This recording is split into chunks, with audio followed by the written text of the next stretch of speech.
7ই March কলকাতায় তৃণমূলের মিছিলে হাঁটবেন মমতা বন্দ্যোপাধ্যায়। কোথা থেকে কোন পর্যন্ত হবে এই মিছিল, কখন হবে মিছিল জানবো। আবির প্রতিনিধি আমার সঙ্গে রয়েছেন। আবির, কি খবর রয়েছে?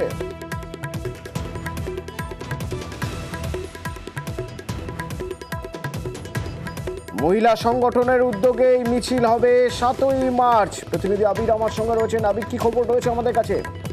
দেখো, কলেজ স্ট্রিট থেকে এসপ্ল্যানেড পর্যন্তই মিছিল হবেন। মিছিলে নেতৃত্ব দেবেন হচ্ছে মমতা বন্দ্যোপাধ্যায়। 8ই মার্চ আন্তর্জাতিক নারী দিবস, সেই উপলক্ষে 7ই মার্চ এই মিছিল হওয়ার কথা। এই মিছিলের মধ্যে দিয়ে আসলে উত্তর কলকাতাতে তৃণমূল কংগ্রেসের যে প্রচার, সেই প্রচার কার্যত শুরু হয়ে যাচ্ছে, এমনটাই মনে করা হচ্ছে।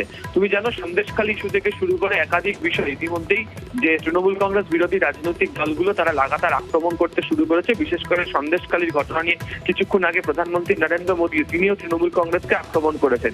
মনে করা হচ্ছে এই যে নারী দিবস উপলক্ষে যে মিছিল, এই মিছিল থেকে কার্যত তৃণমূল কংগ্রেস তার যে জবাব, সেই জবাব সেখান থেকে দেবে হচ্ছে তৃণমূল কংগ্রেস। 7ই মার্চ যে রাস্তা ধরে মিছিল হবে, এখনো পর্যন্ত সিদ্ধান্ত হয়েছে যে কলেজ স্ট্রিট থেকে মিছিল আসবে হচ্ছে হিল সিনেমা পর্যন্ত, সেখান থেকে ওয়েলিংটন আসবে, সেখান থেকে এস এন ব্যানার্জি রোড ধরে ধর্মতলা পর্যন্ত সেই মিছিল। ধর্মতলাতে এই সংক্রান্ত একটি ছোট সভা করতে পারেন মমতা বন্দ্যোপাধ্যায়। ধন্যবাদ।